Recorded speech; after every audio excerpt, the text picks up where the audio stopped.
جاؤ بیوی کو حوصلہ دو، اسے تمہارے کاندھے کی ضرورت ہے۔ جیسا میری ماں کو ہونا چاہیے تھا ویسے میری بڑی بہن تھی، اس کا سسرال اچھا تھا، اس لیے وہ ہمیں بھی سمجھاتی تھی اور کہتی تھی کہ میرا دل کرتا ہے جیسے میں اپنے گھر میں بے حد خوش ہوں ویسے یہ لڑکی اپنے گھر میں خوش باش رہے، اور اس لیے مرد کو چاہیے کہ وہ اپنی بیوی کو خوش رکھے۔ بھائی بھابھی کے پاس گیا اور حوصلہ دیا۔ بھابھی نے لڑائی تو کی مگر مان گئی۔ عورت تو مرد کے دو بول سے پگھل جاتی ہے۔ امی نے کہا کہ بھابھی کو واپس نہ لانا۔ بھائی خاموش رہا اور پھر وہ نہیں لایا، مگر اس نے میرے ابو سے اپنے حصے کا مطالبہ کیا اور کہا کہ دکان اس کے نام کرے۔ میرے چھوٹے بھائی نے کہا وہ دکان نہیں لینے دے گا، یہ دکان اس کی ہے۔ اسی بات پر دونوں پر ہاتھا پائی کرنے لگ گئے۔ اسی چکر میں بڑے بھائی کا سر پھٹ گیا۔ لوگ تماشا دیکھ رہے تھے، کوئی بھی چھڑوانے کے لیے آگے نہیں بڑھا۔ جب میرے باپ نے کسی کی بات کی لاج نہیں رکھی تھی تو کسی کو کیا پڑی تھی کہ وہ پرائے پھڈے میں ہاتھ ڈالتا۔ پرائے پھڈے میں ہاتھ ڈالنے سے خود ہی پر کیچڑ پڑتی ہے، چاہے آپ دوسروں کو بچاؤ مخلص بن کر ہی کیوں نہ کریں، مگر زخمی آپ خود ہی ہوتے آتے ہیں۔ ان سب جھگڑے میں خود بھی زخمی ہو گیا۔ بھائی کو غصہ تھا کہ جب وہ اپنے والد سے بات کر رہا ہے تو چھوٹے بھائی کو کیا پڑی تھی کہ وہ بیچ میں ٹانگ اڑائے، اور پھر بابا نے اسے منع بھی نہیں کیا اور بولنے دیا۔ جب ماں باپ ہی اپنے بچوں میں انصاف نہ کریں تو دوسروں کی سے کیا بعید کہ وہ آپ کو انصاف دلا سکیں، اور جیسا ماں باپ کریں گے ویسے ہی اولاد بھی کرے گی۔ اگر آپ چھوٹے بچے کو سر پر چڑھا لیں اور اس کی ہر ناجائز جائز بات مانیں اور بڑوں کی فراموش کر دیں، تبھی احساس کمتری بچوں میں آتی ہے اور والدین سے بدتمیزی کرنے کے دائرے میں داخل ہو جاتا ہے اور پھر بغاوت پر اتر آتا ہے۔ بچے والدین سے ہی سیکھتے ہیں۔ جب والدین انصاف نہیں کریں گے تو آگے بچے کیسے رشتوں میں انصاف کر سکیں گے؟ بڑا بھائی اپنا حصہ لے کر علیحدہ ہو گیا اور اس نے اپنا کاروبار شروع کر لیا۔ امی چھوٹے بیٹے کا زیادہ خیال کرنے لگیں اور اس لیے لڑکی ڈھونڈنے لگ گئیں۔ میری بیوی بچوں کے ساتھ لگی رہتی تھی اور میں اپنے کاموں میں۔ ایک دن امی کی اور میری بیوی کی لڑائی ہو گئی۔ دونوں ایک دوسرے پر بہتان لگا رہی تھیں۔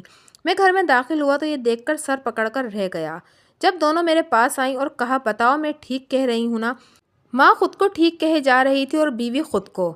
میں اپنی ماں کو غلط نہیں کہہ سکتا تھا۔ ماں جیسی بھی ہو وہ ماں ہوتی ہے اور ہم ماں کو غلط کہہ کر گناہ گار نہیں ہو سکتے۔ میں نے بیوی کو خاموش ہونے کو کہا اور بولا جاؤ میرے لیے کھانا لاؤ، بھوک لگی ہے۔ میری بیوی میرے سامنے سے نہیں ہٹی۔ وہ بولی آج فیصلہ ہو کر رہے گا، یا تو تمہاری ماں یا پھر میں۔ عورت جب یہ فیصلہ کرتی ہے تو وہ یہ کیوں نہیں سوچتی کہ کل کو اس نے بھی ساس بننا ہے، چاہے اچھی بنے یا بری۔ اگر بہو آ کر ایسا فیصلہ کرنے کو کہے تو اس پر کیا بیتے گی؟ میں نے بیوی کے آگے ہاتھ جوڑے اور کہا خدا کے لیے بات ختم کرو اور جا کر کام کرو۔ میری بیوی ضد پر قائم رہی۔ بیویوں کا ساس کے ساتھ جھگڑے کرنے کا پتہ ہے، مگر یہ نہیں پتہ کہ جب مرد باہر سے تھکا ہارا لوٹے تو اس کو سکون دے، کھانا مہیا کرے، اس کے سامنے جھگڑے کی پوٹلی کھول کر نہ بیٹھ جائے۔ میری بیوی ضد کی دیوی بنی رہی اور میرے سامنے کھڑی رہی، اور یوں میں شیطان کے بہکاوے میں آ گیا اور غصے میں آ کر لال انگار آنکھوں سے بیوی کو دیکھا اور پھر ارد گرد نظر دوڑائی۔ نظر دوڑانے پر میری نظر پاس پڑی کانچ کی کولڈ ڈرنک کی بوتل پر پڑی اور میں نے وہ اٹھا کر بیوی کے سر پر دے ماری۔ میری ماں کو اس کی توقع نہیں تھی میں کہ میں ایسا کروں گا۔ اگر انہیں مجھ سے ایسی توقع ہوتی تو وہ شاید مجھے روک لیتیں۔ میری بیوی کو بوتل پڑی اور وہ بے ہوش ہو گئی۔ اسے بے ہوشی کی حالت میں نے ایک دو لاتیں ماری۔ میری ماں نے مجھے ایک طرف دھکا دیا اور جلدی سے میری بیوی کو سنبھالا، ہوش میں لانے کی کوشش کی، مگر شاید دیر ہو گئی تھی۔ بیوی کے سر سے خون نکلتا دیکھ کر میں بھی گھبرا گیا اور جو غصہ تھا وہ اب خوف میں تبدیل ہو گیا۔ میں نے والدہ کی طرف دیکھا کہ کیا کروں۔ مجھ سے پوچھ کر مارا تھا جو اب مجھ سے پوچھ رہا ہے۔ میری امی نے غصے سے مجھے کہا اور میرے والد صاحب کو آوازیں دینے لگیں۔ وہ آئے تو وہ بھی پریشان ہو گئے۔ انہوں نے جلدی سے فون کر کے ایمبولینس منگوائی اور میری بیوی کو اسٹریچر پر ڈال کر ایمبولینس میں ڈالا۔ لوگوں نے پوچھا کہ کیا ہوا؟ وہ بچوں نے ماں کے سر پر بوتل مار دی۔ آج کل کے بچے بھی شرارتی ہیں بہت۔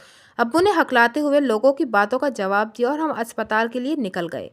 میری بیوی کا سر سے کافی خون بہہ گیا تھا۔ ڈاکٹرز نے ہمیں خون کی بوتلوں کا بندوبست کرنے کو کہا۔ میرے جتنے بھی جاننے والے تھے میں نے سبھی کو خون کے لیے فون کیا۔ سبھی نے میری مدد کی۔ میری بیوی کو ہوش نہیں آ رہا تھا اور یہ کافی تشویشناک بات تھی۔ میری امی بار بار مجھے سرزنش کر رہی تھی۔ میں خاموشی سے سنتا رہا، آج بھی اف نہ کی۔ اچھا بیٹا بننے کے چکر میں اچھا شوہر نہ بن سکا۔ میری بیوی کو 2 دن بعد ہوش آیا اور وہ اپنا ذہنی توازن کھو بیٹھی تھی، پاگل ہو چکی تھی، اور ایک پاگل انسان کی ہمارے گھر میں کوئی جگہ نہ تھی۔ ہمارے گھر میں تو صحت مند انسان کی جگہ بمشکل تھی، پھر پاگل انسان کی جگہ آسانی سے کیسے میسر آ سکتی تھی؟ میں اب پاگل خانے، گھر اور دکان کے چکر میں گھومتا رہتا ہوں۔ صبح اٹھ کر بیوی کو دیکھنے پاگل خانے جاتا تھا، پھر دکان پر جاتا تھا اور پھر گھر میں آ کر بچوں کو سنبھالتا تھا۔ میں جب گھر میں نہیں ہوتا تھا تو امی بچوں کو سنبھال لیتی تھیں۔ اب وہ خود گمسم رہتی تھیں۔ چھوٹے نے شادی کرنے سے انکار کر دیا تھا۔ وہ کہتا تھا کہ میں نہیں چاہتا کہ میرا گھر بھی اجڑے، اس لیے میں گھر ہی نہیں بساتا۔ وہ دوستوں کے ساتھ وقت گزارتا، اسے گھر کی کوئی فکر ہی نہیں تھی۔ امی جہاں بیٹھی ہوتی وہاں بیٹھے سوچوں میں گم رہتی۔ ایک دن انہوں نے سابقہ بڑی بھابھی کو فون کر کے معافی مانگی تھی۔ دوسری بڑی بھابھی نے گھر واپس آنے سے انکار کر دیا تھا۔ میں بھی آدھی ادھوری زندگی بسر کر رہا تھا۔ میں وہ انسان ہوں جس نے اپنے پاؤں پر خود کلہاڑی ماری تھی۔ اگر میں بیوی کو پیار سے ہینڈل کر لیتا یا کچھ ایسا کرتا جس سے میری ماں اور بیوی نہ لڑتے، کچھ اچھا سوچ لیتا تو آج پاگل خانے کے چکر نہ کاٹتا۔ میں نہیں جانتا کہ میری بیوی ٹھیک ہو پائے گی یا نہیں، میں بس اتنا جانتا ہوں کہ میں ٹھیک نہیں ہو پاؤں گا۔ میں نے اپنے بچوں سے ان کی ماں چھین لی اور اپنی ہنستی مسکراتی زندگی میں غصے سے زہر گھول لیا۔ غصہ عقل کو کھا جاتا ہے اور میرے پاس تو پہلے ہی عقل بہت کم تھی۔ خیر، میرے جیسے مردوں کے ساتھ ایسا ہی ہونا چاہیے۔ ان کی زندگی میں اگر ایسا نہیں ہوگا تو شاید انہیں عقل نہیں آئے گی۔ رشتے خلوص سے، محبت سے اور انصاف سے چلتے ہیں۔ اگر رشتوں میں انصاف کیا جائے تو ہر مصائب جھیلنے میں آسانی رہتی ہے۔ آپ سب سے میرے لیے دعا کیجیے کہ میرا رب مجھے اور میری ماں کو دوسروں کے ساتھ کی گئی ناانصافیوں کو بھلا کر ہمیں معاف کر دے اور ہماری زندگی سہل کر دے، ہمیں سکون مہیا کر دے۔ آمین۔